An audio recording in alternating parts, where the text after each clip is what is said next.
Hello students, welcome to the destination classes. So let's continue with our first unit of microeconomics. बच्चों previously आपने economic problem के बारे में हमने study किया, हमने सेंट्रल प्रॉब्लम को समझा।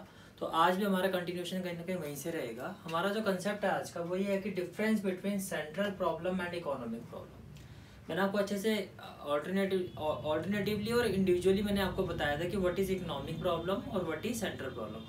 थोड़ा बहुत मैं उसी जो मैंने क्लासेस में मैंने जहाँ पे ख़त्म की थी मैं वहीं से कंसेप्ट को उठा रहा हूँ। मैंने एक एग्जांपल लिया फिर उसी तरह का कुछ कि एक दिल्ली गवर्नमेंट जो हमारी दिल्ली गवर्नमेंट है उसका बजट है 10,000 करोड़। इसमें से कुछ पैसा उन्होंने एजुकेशन में स्पेंड करना है, कुछ पैसा जो उन्होंने अदर पब्लिक सर्विसेज पे लगाना है। जैसे मैंने वहाँ भी प्रीवियस क्लास में भी आपको एग्जाम्पल दिया था और यही चीज़ पूछी थी, क्या ये पॉसिबल है कि सारा का सारा पैसा दिल्ली गवर्नमेंट एजुकेशन पे खर्च कर दे? नो। क्या ये पॉसिबल है कि सारा का सारा पैसा Delhi government other public services पे खर्च कर दे? नो, ये भी पॉसिबल नहीं है। जब चॉइस पॉसिबल नहीं होती है, if there is no choice, choice की पॉसिबिलिटी है ही नहीं, बस इतनी ही पॉसिबिलिटी है कि कितना पैसा आप फर्स्ट ऑप्शन पे जाना चाहते हो, कितना पैसा आप सेकंड ऑप्शन पे डालना चाहते हो, बस यही चॉइस होती है। ये चॉइस नहीं होती है आपके पास कि सारा का सारा जो फंड है आप एक ही ऑप्शन पे डाल सकते हो, then that problem become central problem. How much to spend on education and how much on other public services, but both options are compulsory। जब बच्चों दोनों की दोनों options आपकी क्या हो जाती हैं? कंपल्सरी हो जाती है, then basically it is a central problem, then government is facing central problem। अब एक और एग्जांपल लेते हैं। मैंने प्रीवियस कंसेप्ट में भी आपको एक एग्जांपल इसी तरह का कुछ दिया था कि इस पैसे में से गवर्नमेंट कितना पैसा वाईफाई इंस्टॉलेशन में खर्च करना चाहती है या कितना पैसा गवर्नमेंट बस सर्विस पे खर्च करना चाहती है। ये ना हो के गवर्नमेंट के पास ऑप्शन ये है कि या तो सारा का सारा पैसा वाईफाई में अपना डाल सकती है गवर्नमेंट, या सारा का सारा पैसा गवर्नमेंट बस सर्विसेज पर लगा सकती है ना। और आने का मतलब दोनों में से कोई आप एक ऑप्शन पिक कर सकते हो, दोनों में से आप कोई भी एक ऑप्शन जब पिक कर सकते हो, यानी कि सारा का सारा बजट आप एक ही जगह पे लगा सकते हो, then it is a problem of economic. If there is a choice, economic problem. If there is a compulsion of making choice, then it becomes a problem of, then it is a central problem of an economy। तो इसके ही basis पर अगर हमें differentiate, अगर paper में आपका differentiate कुछ इस तरह से आएगा, difference between central problem and economic problem, तो आपको बस इतना सा लिखना है कि इकोनॉमिक प्रॉब्लम क्या होती है। It is a problem of making choice among the various alternative available. Exactly paper में आंसर कैसे देना है? It is a problem of making choice. यहाँ पे क्या है, आपके पास चॉइस है, जितने भी ऑल्टरनेटिव अवेलेबल है आपके पास उसमें से आप किसी भी एक को पिक कर सकते हो। तो there is a choice available. अगर चॉइस अवेलेबल है तो economic problem. It is the problem of compulsion of making choice. यहाँ पे कंपल्सरी है कि जो भी चॉइस है आपको दोनों में कुछ ना कुछ आपको पिक कर, दोनों को ही पिक करना पड़ेगा। ओनली चॉइस यू हैव कि आप किस रेशियो में किसको पिक करना चाहते हो। इफ दिस वर्ड कम्स, आप इसको ऐसे भी याद कर सकते हो, C for central, C for compulsion. जब सेंट्रल प्रॉब्लम की बात आएगी तो बच्चों वहां पे कंपल्शन आ जाएगा, इकोनॉमिक में आएगा मेकिंग चॉइस।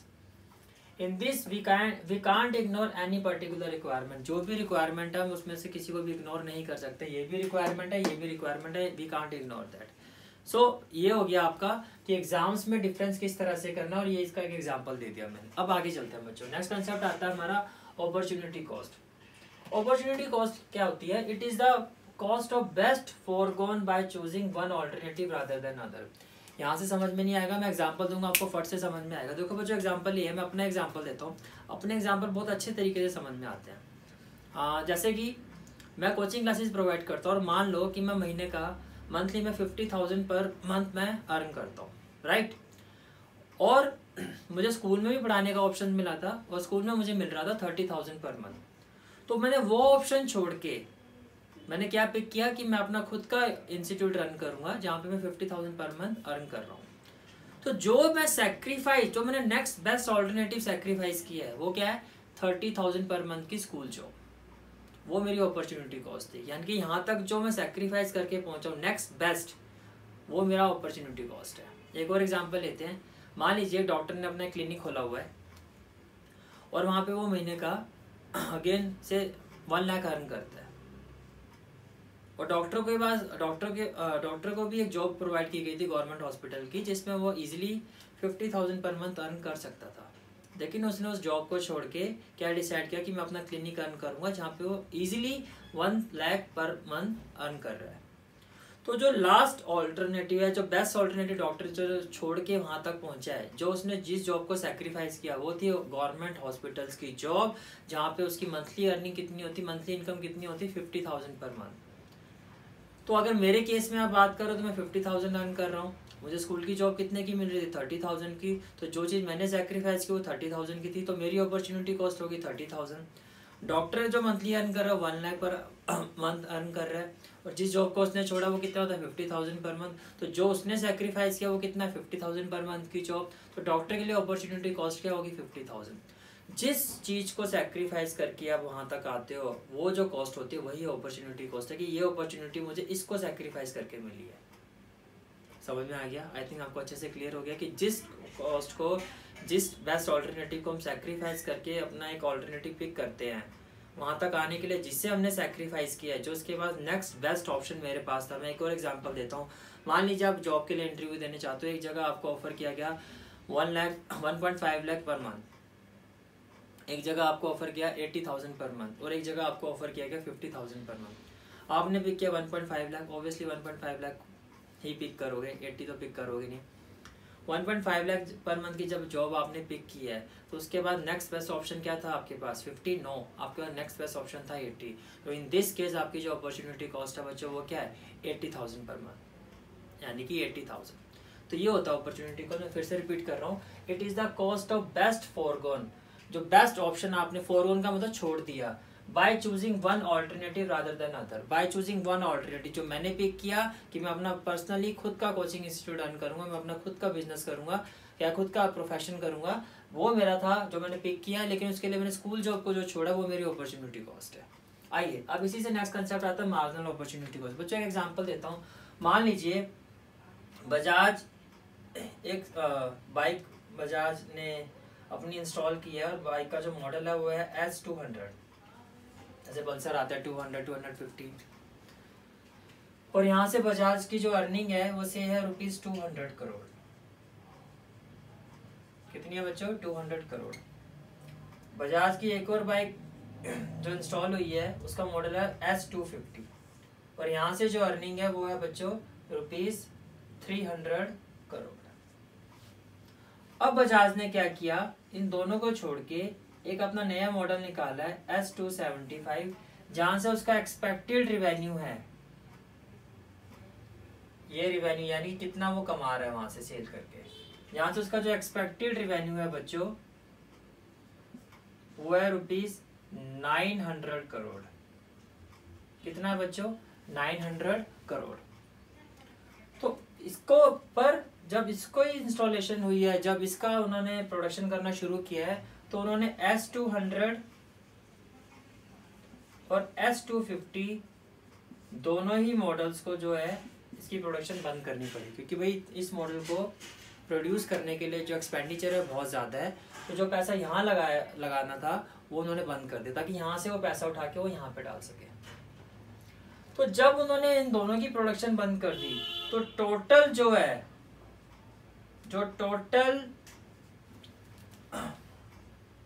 जो मैं कहूँगा बेस्ट ऑल्टरनेटिव जो सैक्रिफाइस किया उन्होंने, टोटल बेस्ट ऑल्टरनेटिव जो सैक्रिफाइस किया वो कितना है, 200 और 300 कहना चाहिए था ₹500 करोड़। तो बच्चों ये होगी अपॉर्चुनिटी कॉस्ट। ये क्या होगी, अपॉर्चुनिटी कॉस्ट। मैं फिर से रिपीट कर रहा हूँ। मान लो बजाज वाले ने एक बाइक का मॉडल, बजाज वाले प्रोडक्शन कर रहे हैं एक बाइक की, अभी जो करंट प्रोडक्शन उनकी चल रही है वो एक मॉडल है उनका S200। इस मॉडल से उनका जो रिवेन्यू है वो 200 करोड़ का है, और एक और बाइक का मॉडल है S250, यहाँ से उनका जो रिवेन्यू जनरेट होता है वो 300 करोड़ का होता है। Now what Bajaj is planning, वो एक नया मॉडल लेके आ रहे हैं मार्केट पर बाइक का, वो होगा S275, जिस पर उनका एक्सपेक्टेड रिवेन्यू कितना है 900 करोड़। लेकिन इसकी प्रोडक्शन में जो खर्चा बहुत ज्यादा होने की वजह से वो इन दोनों बाइकों की प्रोडक्शन क्या कर रहे हैं, बंद कर रहे हैं। तो यहाँ इसकी प्रोडक्शन के लिए उन्होंने सैक्रिफाइस किया है, वो टोटल अमाउंट कितना सैक्रिफाइस कर दिया, टोटल रिवेन्यू कितना सैक्रिफाइस किया है, 200 प्लस 300 कहना है बच्चों 500 crore. This is the opportunity cost. लेकिन बात आती है मार्जिनल अपॉर्चुनिटी कॉस्ट। अब मार्जिनल अपॉर्चुनिटी कॉस्ट क्या होता है बच्चों, जब एक चीज को बनाने के लिए हम एक से ज्यादा चीजों को सैक्रिफाइस करते हैं, तो मार्जिनल अपॉर्चुनिटी कॉस्ट जो होता है वो इंडिविजुअल लेवल पे कैलकुलेट की जाती है। मैं फिर से बात कर रहा हूँ, जब एक चीज को प्रोड्यूस करने के लिए हम मल्टीपल चीजों को सैक्रिफाइस करते हैं तो इंडिविजुअली मार्जिनल अपॉर्चुनिटी कॉस्ट निकाली जाती है। What I mean to say that इस केस में आपने एक से ज्यादा 2 मॉडल बाइक के सैक्रिफाइस किए हैं एक मॉडल को प्रोडक्शन को बनाने करने के लिए। तो अगर मैं आपसे ये पूछूं कि S275 की प्रोडक्शन के लिए S200 का कितना सैक्रिफाइस हुआ, तो क्या नहीं से दैट 200 करोड़। अगर मैं आपसे ये पूछूं S275 बाइक की प्रोडक्शन, इस मॉडल की प्रोडक्शन के लिए S250 का कितना हमने सैक्रिफाइस किया है, कितना रिवेन्यू सैक्रिफाइस किया है, यू विल से 300 करोड़। तो यहाँ बच्चों मार्जिनल अपॉर्चुनिटी कॉस्ट जो वो ये 2 डिफरेंट होंगी। अगर मैं आपसे पूछूं इस केस में मार्जिनल अपॉर्चुनिटी कॉस्ट क्या है, तो आपका आंसर ये होगा कि for regarding S200 for the production of S275 marginal opportunity cost is 200 crore. For the production of 275 regarding S250 model marginal opportunity cost is 300। अब मैं अपने एग्जांपल पर आता हूँ। क्या मेरे एग्जांपल में मल्टीपल चॉइस थी? नहीं, मेरे एग्जांपल पे जो अपॉर्चुनिटी कॉस्ट थी 30,000 की वही मार्जिनल अपॉर्चुनिटी कॉस्ट थी। डॉक्टर के केस में भी एग्जांपल में भी जो अपॉर्चुनिटी कॉस्ट थी 50,000 वही मार्जिनल अपॉर्चुनिटी कॉस्ट है। लेकिन जब एक चीज के लिए हम एक से ज्यादा मल्टीपल चीजों का सैक्रिफाइस करते हैं तो इंडिविजुअली जो मार्जिनल अपॉर्चुनिटी कॉस्ट है वो अलग अलग कैलकुलेट होती है। Regarding S200 marginal opportunity cost is 200 crore.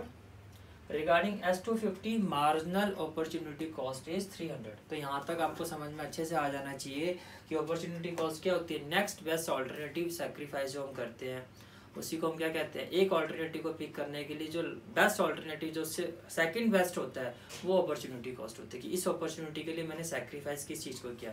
For me it's 30,000 जो मैंने स्कूल जॉब को सैक्रिफाइस किया था। एक डॉक्टर के लिए जो था मैंने एग्जांपल दिया था उसमें उसकी जो हॉस्पिटल की गवर्नमेंट जॉब थी 50,000 तो उसकी अपॉर्चुनिटी कॉस्ट वो थी।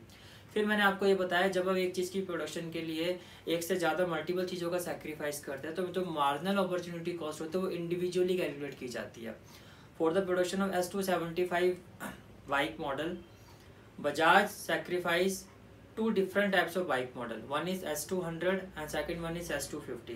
तो यह मार्जिनल अपॉर्चुनिटी कॉस्ट जो S200 की जो होगी वो एक अलग होगी और S275 की अलग होगी। हाँ, अगर अपॉर्चुनिटी कॉस्ट की बात करोगे तो दोनों को सम अप करके जो वैल्यू आएगी जो कि हमारी 500 करोड़ थी वो होगी। आई होप यहाँ तक आपको सारा कंसेप्ट क्लियर हो चुका है। अगर कहीं भी आपको डाउट होता है तो एक बार दोबारा वीडियो को रिवाइंड करके आप देखिए, आपको सब अच्छे से समझ में आ जाएगा। Still you have doubt you can text me on WhatsApp। Pause the video and note it down.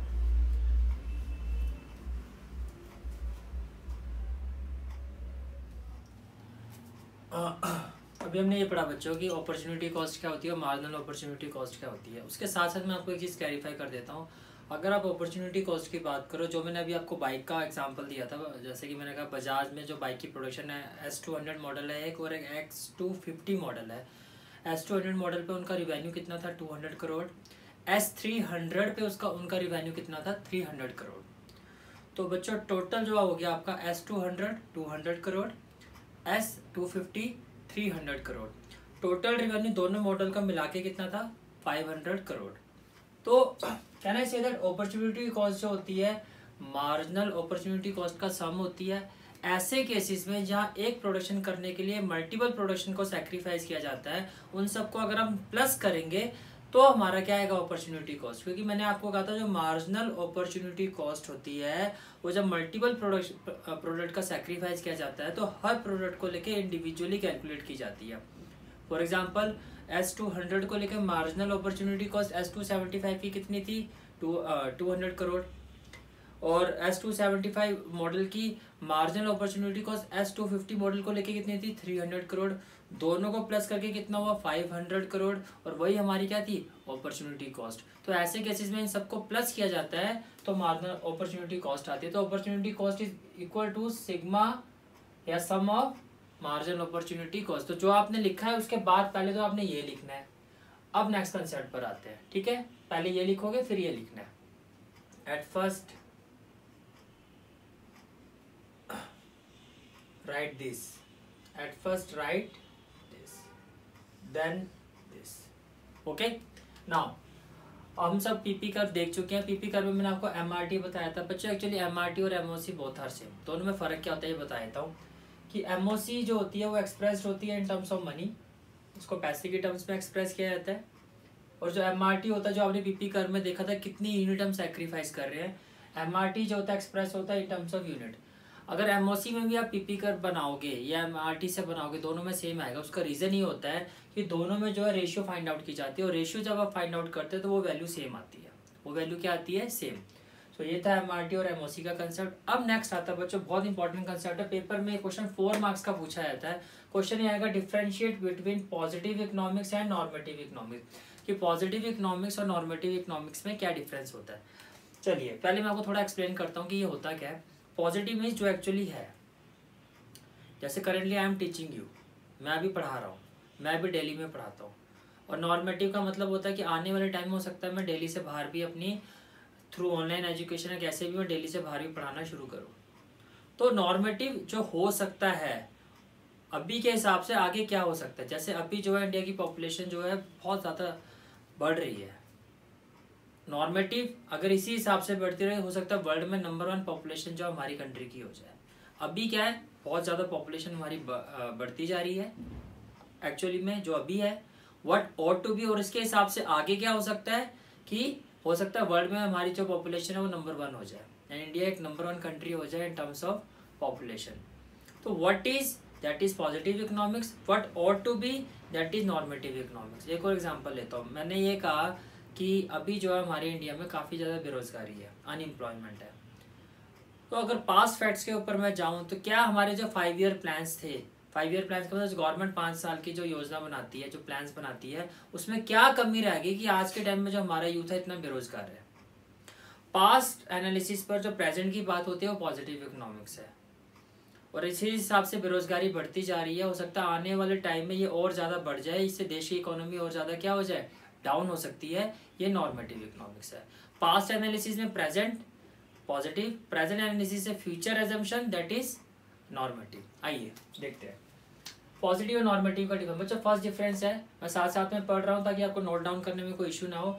Deals with what is, अभी क्या है, डील्स विद व्हाट इज जो अभी है, deals with what ought to be, OUGST, what ought to be, क्या हो सकता है अभी जो है उससे आगे क्या हो सकता है, that is normative. Positive involves present analysis due to the past action, past में जो चीजें हुई है उसके हिसाब से अभी क्या है। Involves future analysis due to change in circumstances, अभी जो सर्कमस्टांसेस में चेंज आ रहा है उससे फ्यूचर में क्या होगा, that is normative. Analysis on the basis of actual fact, जो एक्चुअल में है, जो अभी है करंटली उसकी बात होती है तो positive. Analysis on the basis of assumption, एक एजम्पशन ही तो है कि हमारी पॉपुलेशन बढ़ रही है, इसी हिसाब से बढ़ती है तो हो सकता है नंबर 1 हो सकता है, जरूरी थोड़ी ना ऐसा हो ही जाएगा। हो सकता है आगे पॉपुलेशन कंट्रोल हमारी गवर्नमेंट अच्छा कर ले, कुछ ऐसे टफ रूल्स एंड रेगुलेशन हमारे ऐसे आ जाएं जिससे हमारी पॉपुलेशन क्या हो जाए, कंट्रोल हो जाए। लेकिन अभी के हिसाब से एक एजम्पशन है, जैसे कोई बच्चा पढ़ाई नहीं कर रहा है, पेरेंट्स क्या कहते हैं, भैया अगर यही हाल रहा तो फेल हो जाएगा, पर जरूरी है वो फेल ही हो जाएगा, नहीं अगर वो पढ़ना शुरू कर देगा तो फेल नहीं होगा। लेकिन अभी के हिसाब से जो है एजम्पशन आप दे रहे हो दैट इज नॉर्मेटिव। अभी क्या है, वो पढ़ नहीं रहा है, पॉजिटिव इकोनॉमिक्स, और अगर यही हाल रहा आगे फेल हो जाएगा, नॉर्मेटिव।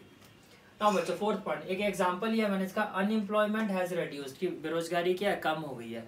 और नॉर्मेटिव का एग्जांपल लिया है, if major coal mines collapse, if major coal mines COAL coal mines collapse, collapse का मतलब अगर खत्म हो जाती हैं in the world, prices of coal will rise. भाई आप देख रहे हो कि जो हमारा पेट्रोल है उसके रेट भी डे बाई डे बढ़ते जा रहे हैं, क्यों, क्योंकि जैसे जैसे हमारे नेचुरल रिसोर्सेज कम होते जा रहे हैं, या फिर आप ये कहते हो जो नॉन रिन्यूएबल रिसोर्सेज है जैसे जैसे वो कम होते जा रहे हैं, एग्जॉस्ट होते जा रहे हैं, तो उनका प्राइस क्या होता जा रहा है, बढ़ता जाता है। तो ये था, अभी अगर कोलैप्स हो जाती है तो आगे क्या हो सकता है कि इसका प्राइस बढ़ जाएगा, that is normative. I hope आपको क्लियर हो गया बच्चों।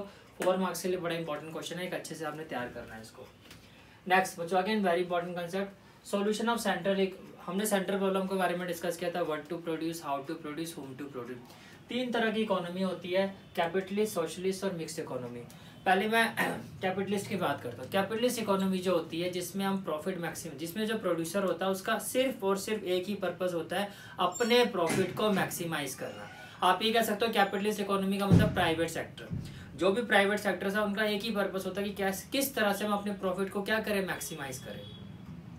तो कैपिटलिस्ट इकोनॉमी में सेंट्रल प्रॉब्लम का सोल्यूशन कैसे होता है, व्हाट टू प्रोड्यूस, जो पहली प्रॉब्लम आती है सेंट्रल प्रॉब्लम, एक कैपिटलिस्ट इकोनॉमी में उसको कैसे देखा जाता है। व्हाट टू प्रोड्यूस का मतलब मैं ऐसी चीजें प्रोड्यूस करूंगा, क्योंकि मेरा पर्पस क्या है, प्रॉफिट को मैक्सिमाइज करना, तो मैं ऐसी चीजें प्रोड्यूस करूंगा जिससे मुझे ज्यादा से ज्यादा मार्जिन मिले, जिसमें प्रॉफिट मार्जिन क्या हो ज्यादा, ताकि मेरा प्रॉफिट क्या हो higher. How to produce, how to produce में हमने क्या पढ़ा था, there are two types of technique, किस तरह की टेक्नोलॉजी हमें अडॉप्ट करनी चाहिए, लेबर इंटेंसिव टेक्निक और yes capital intensive technique. As a producer मेरी क्या क्वालिटी, मेरी क्या इंटेंशन होगी कि चीप और बेस्ट टेक्नोलॉजी, ऐसी टेक्नोलॉजी मैं यूज करना चाहूँ जिसमें मेरा कम से कम खर्चा हो और अच्छे से अच्छी क्वालिटी मिले, चीप एंड बेस्ट। तो हाउ टू प्रोड्यूस का आंसर कैपिटलिस्ट इकोनॉमी के लिए में क्या होगा, चीप एंड बेस्ट, जो टेक्नोलॉजी चीप है, सस्ती भी है, जिसमें मेरा बहुत ज्यादा खर्चा ना हो, लेकिन जो प्रोडक्ट की क्वालिटी हो बेस्ट प्रोड्यूस करे। देन आता होम टू प्रोड्यूस, एक प्रोड्यूसर, प्राइवेट प्रोड्यूसर जो भी होगा वो कौन सी चीज प्रोड्यूस करेगा, वो वही चीज प्रोड्यूस करेगा जिसके उसको ज्यादा से ज्यादा कस्टमर मिलेंगे, या उन कस्टमर को लेके, जैसे मान लीजिए मैं कोई गाड़ी प्रोड्यूस कर रहा हूँ, तो मुझे ये देखना पड़ेगा कि मैं किस एरिया में हूँ। जैसे अगर मैं दिल्ली में हूँ तो दिल्ली में ज़्यादातर पॉपुलेशन किस तरह की है, मिडिल क्लास फैमिली के लोग ज़्यादा हैं, या लग्जरियस लोग ज़्यादा हैं, या पुअर सेक्शन में, मतलब कि जो इतना ज़्यादा अफोर्ड नहीं कर सकते। ऑब्वियसली अगर हम अपनी कंट्री में बात करें तो मिडिल क्लास लोग जो है वो ज़्यादा है, ना पुअर ज़्यादा है ना रिच पीपल ज़्यादा है। तो कोई भी चीज़ जब प्रोड्यूस की जाती है तो सबसे ज़्यादा जो ध्यान होता है कि क्या ये चीज़ मिडिल क्लास लोगों तक जाएगी। अगर वो अप्रोच कर सकते हैं इस चीज़ को तो चांसेस है कि मेरा जो प्रोडक्ट है वो बहुत आगे मुझे अच्छा प्रॉफिट दे सकता है। तो यही होता है बच्चों कैपिटलिस्ट इकोनॉमी में सेंट्रल प्रॉब्लम का सॉल्यूशन। आइए इसको डिस्कस करते हैं। Capitalist economy, first point, drive to work for producers under this economy profit. Producer को यहाँ पे काम करने का जो मेन मोटिव होता है वो क्या होता है, सिर्फ और सिर्फ बच्चों यहाँ पे मेरा मोटिव क्या होता है, प्रॉफिट जनरेट करना। Second point, the producers produces those goods whose prices are relatively high and thereby generate higher profit। As a producer मैं उन्हीं गुड्स को प्रोड्यूस करना चाहूंगा जिनका प्राइस रिलेटिवली क्या हो, हाई हो, और उनसे मुझे, ताकि मुझे देखो भाई जितना ज्यादा प्राइस होता है उतना ही ज्यादा मार्जिन होता है, जितना ज्यादा मार्जिन होगा उतना मेरा प्रॉफिट क्या होगा, ज्यादा होगा। तो ये आपका आंसर था व्हाट टू प्रोड्यूस का। Thus market price of commodity guides the producers of capitalist economy about what, how and whom to produce। तो मार्केट में जो प्राइस होता है उसके हिसाब से प्रोड्यूसर डिसाइड करता है what to produce, how to produce and whom to produce। Producer decides with the help of price mechanism. Price mechanism आपको भी इतना अच्छे से समझ में नहीं आएगा, वैसे मैं थोड़ा बहुत आपको बताता हूँ कि होता क्या है। प्राइस मैकेनिज्म ये होता है बच्चों की जिस चीज़ की डिमांड ज़्यादा है, जिस चीज़ की, मान लो ये मार्कर है जो मैंने प्रोड्यूस की, मेरे हर साल मैं इसकी 1000 यूनिट प्रोड्यूस करता हूँ या 1 लाख यूनिट प्रोड्यूस करता हूँ। अब मार्केट में क्या हुआ, इसकी डिमांड बहुत ज़्यादा होगी, मार्केट में इसकी डिमांड 1 लाख की जगह 10 लाख हो चुकी है। तो मेरे प्रोडक्ट की डिमांड ज़्यादा हो जाएगी तो इसका मुझे क्या होगा, मैं क्या करूँगा, उसका रेट क्या करूँगा, बढ़ा दूंगा उसका रेट क्या। तो मैं उसी चीज़ का, मालूम है ये मार्कर प्रोड्यूस करता हूँ और एक इस टाइप का मार्कर प्रोड्यूस करता हूँ, 2 डिफरेंट टाइप ऑफ मार्कर है। इसकी डिमांड ज़्यादा आगे मार्केट में, इसकी डिमांड कम है, तो क्या मैं इसकी ज़्यादा प्रोडक्शन करूँगा, नहीं, मैं इसकी प्रोडक्शन ज़्यादा करूँगा क्योंकि इसमें मुझे प्रॉफिट मार्जिन क्या है, ज़्यादा आ रहा है। तो यही है आपका price mechanism. Producers decides with the help of price mechanism process, that is demand and supply, regarding how much quantity is to be sold at what price। किस प्राइस में कितनी क्वांटिटी सोल्ड करनी है। he or she will use technology which is most favorable in both cost and quality। हम वही technology use करेंगे, वही how to produce जो हमारे लिए फेवरेबल हो, चीप एंड बेस्ट हो, कम से कम खर्चा हो उस टेक्नोलॉजी में और मेरे प्रोडक्ट की क्वालिटी क्या हो, बेस्ट हो। एंड टारगेट दोज कंज्यूमर है, यानी कि whom to produce, who can afford the product, और उन्हीं लोगों को लेके हम प्रोड्यूस करेंगे प्रोडक्ट्स अपना जो हमारे पोटेंशियल मुझे दिखाई दे रहा है कंज्यूमर। अगर मेरे potential consumer middle class family से है तो उनके हिसाब से प्रोड्यूस करूंगा। अगर मेरे पोटेंशियल कंज्यूमर मुझे लगता है मुझे लग्जरी जो काफ़ी रिच पीपल है वहाँ पे मिलेंगे तो मैं उस हिसाब से अपनी चीज़ें प्रोड्यूस करूँगा। जैसे मान लो BMW और ऑडी इस तरह की गाड़ियाँ प्रोड्यूस होती है तो उनके लिए पोटेंशियल जो टारगेट होता है वो रिच पीपल होते हैं। और जो एवरेज गाड़ियाँ आती है जैसे कि स्विफ्ट है या i20 है, कोई भी इस तरह की गाड़ी होती है, उनके लिए टारगेट जो होता है मिडिल क्लास फैमिली के लोग होते हैं। डिपेंड करता है कि आपका टारगेट किस लेवल के लोगों को, किस कैटेगरी के लोगों को आप टारगेट करते हो। I hope solution of central problem under capitalist economy आपको अच्छे से समझ में आ गया। Now pause the video and note down the whole concept, then we proceed with the socialist and mixed economy. Next economy socialist economy. बच्चों socialist economy वो होती है जिसका सिर्फ और सिर्फ एक ही पर्पस होता है। सोशलिस्ट एक वर्ड आपको दिखाई दे रहा होगा, सोशल, जो सोशल वेलफेयर के लिए काम करती है। इसमें हमारी गवर्नमेंट आती है। Socialist economy, in socialist economy the main purpose is social welfare. Social welfare, लोगों के वेलफेयर के लिए काम करना। For this purpose government conducts planning commission who identify the problem of economy by conducting various survey. मैं survey की बात करता हूँ, आपने कई बार देखा होगा कि जब गवर्नमेंट के कुछ सर्वेस कंडक्ट होते हैं तो इनके जो अथॉरिटी पीपल्स होते हैं वो हमारे घर में आते हैं, पूछते हैं कि आपके घर में कितने लोग हैं और क्या क्या काम करते हैं, क्या सभी को जो जॉब अपॉर्चुनिटीज़ है वो रेगुलर मिलती है या 12 महीने काम चल रहा है, किस तरह की आपकी इनकम है, कोई सर्वाइवल है या कोई खाने पीने की कोई कमी तो नहीं होती, क्या आपकी बेसिक नेसेसिटीज़ पूरी हो रही हैं या नहीं हो पा रही हैं। तो ये आपका सर्वे करके फिर उस पर एक गवर्नमेंट एक एक्शन लेती है। जैसे कि मान लो मैं एक आपको एग्जांपल देता हूँ कि आने वाले जो 5 ईयर प्लान है, मान लीजिए गवर्नमेंट अभी जैसे कि दिखाई दे रही, हर एक जो हमारे पॉपुलेशन के में जो लोग आते हैं, जैसे जो गरीब लोग आते हैं, बिलो द पॉवर्टी लाइन आते हैं, वो राइस और बीट अफोर्ड नहीं कर पा रहे हैं। तो गवर्नमेंट अपने नेक्स्ट 5 ईयर प्लान में अब क्या सोचेगी कि किस तरह से राइस और बीट को, किस तरह की प्लानिंग की जाए कि राइस और बीट का जो रेट है वो डाउन हो जाए, ताकि जो हमारी पॉपुलेशन के सभी लोग हैं, जो पुअर पीपल हैं, बिलो द पॉवर्टी लाइन है, वहाँ तक ये खाना पहुँच सके। तो यही सारा सोशलिस्ट इकोनॉमी में आता है। आफ्टर आइडेंटिफाइंग द प्रॉब्लम को आइडेंटिफाई कर लिया, जैसे मैंने एग्जांपल दिया कि खाना जो है हर एक इंसान तक नहीं पहुंच पा रहा है। Government decide what, how and for whom to produce by incorporating solution in the plan itself. तो उस प्लान में क्या सॉल्यूशन इसका रखा जाए ताकि ये प्रॉब्लम क्या हो सके, रेक्टिफाई हो सके।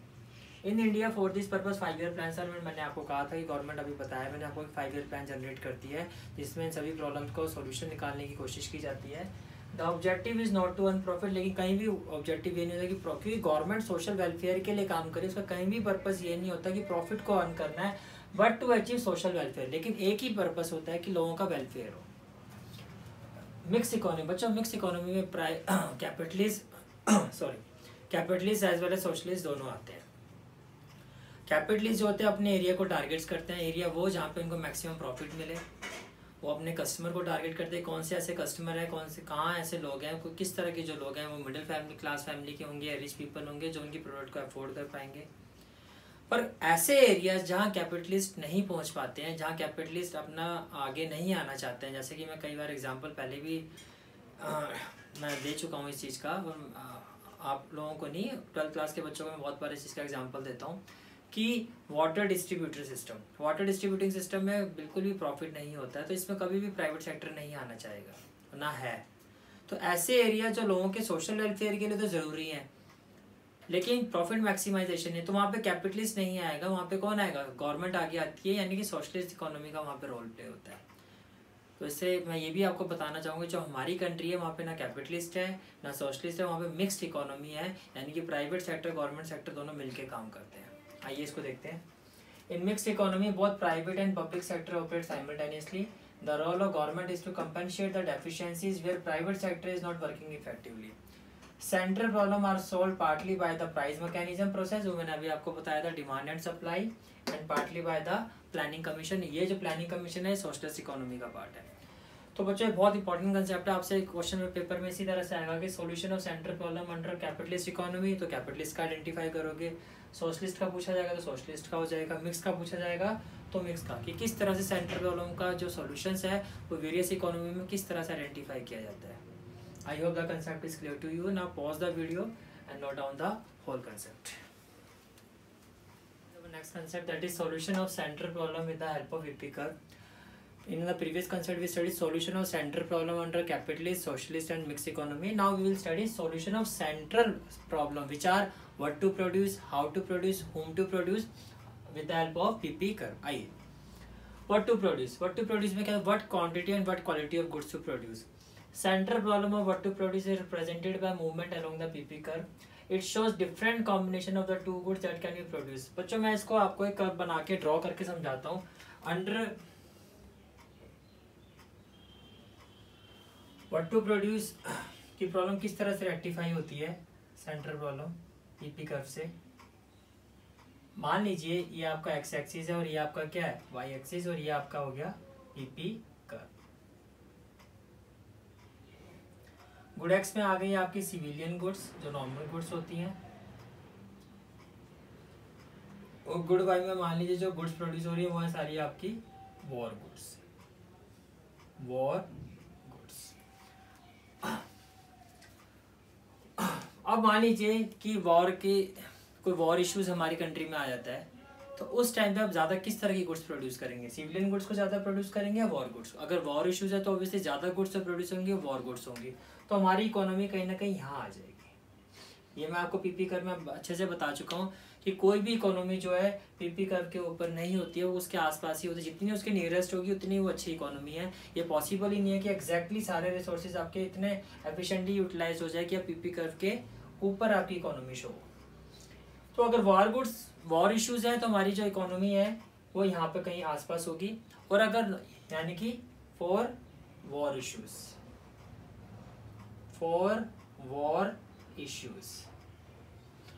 और बच्चों अगर नॉन वॉर इश्यूज है तो मान लीजिए हमारी कोई इकोनॉमी कहीं यहाँ होगी फॉर नॉन वॉर इश्यूज।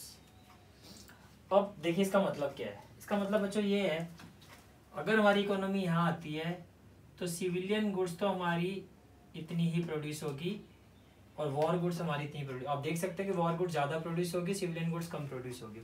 लेकिन फॉर नॉन वॉर इश्यूज अगर हमारी इकोनॉमी इस पॉइंट पर आती है तो आप अच्छे से देख सकते हैं कि हमारी सिविलियन गुड्स ज़्यादा प्रोड्यूस होगी और वॉर गुड्स इतनी प्रोड्यूस होगी।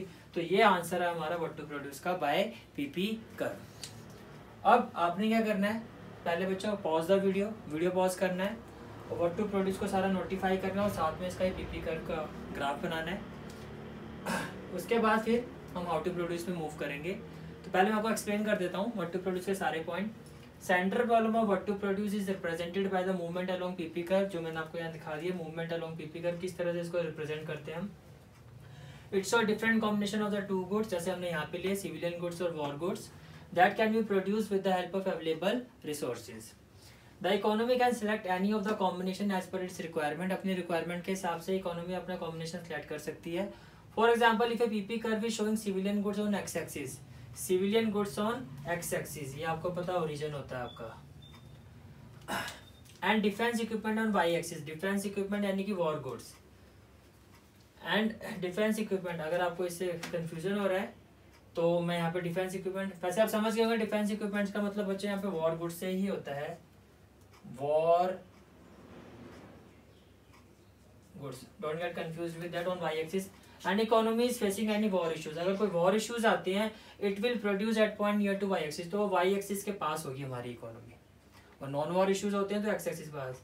आई होप आपको बहुत अच्छे से समझ में आ गया है कि पीपी कर्व से किस तरह से व्हाट टू प्रोड्यूस प्रॉब्लम का सॉल्यूशन मिलता है। तो now pause the video and note it down and draw this graph, then we will proceed with the next concept.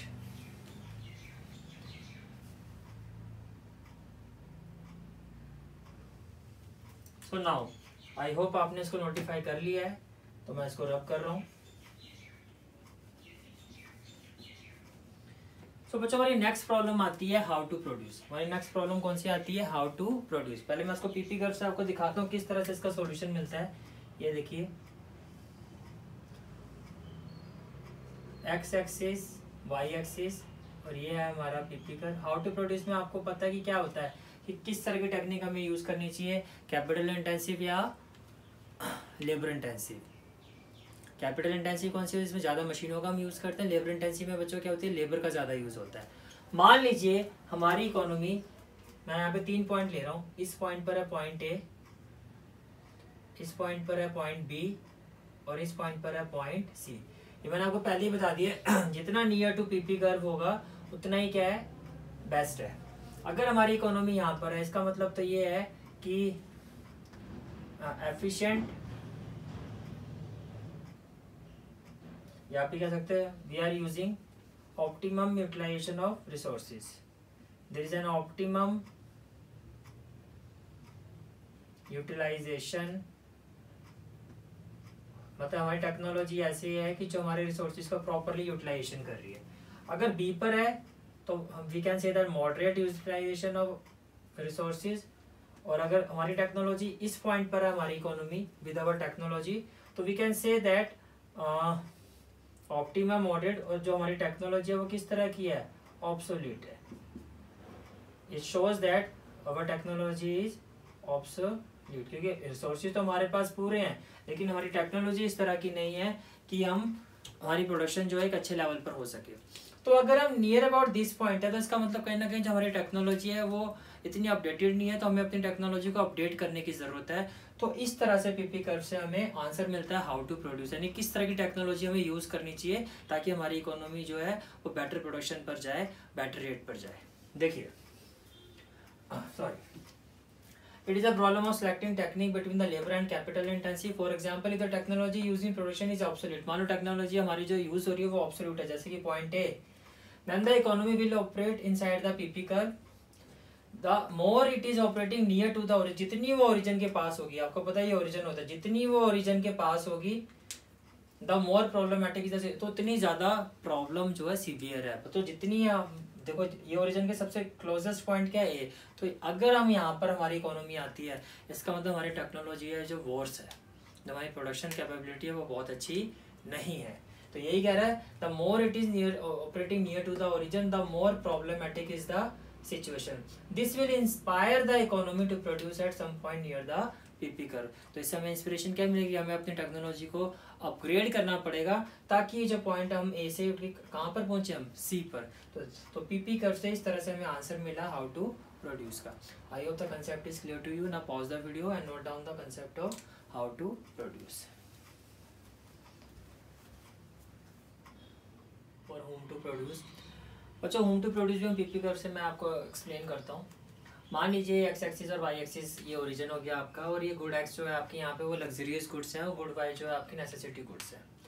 अब अगर हमारी इकोनॉमी यहाँ आती है तो इसका मतलब क्या है कि हमारी जो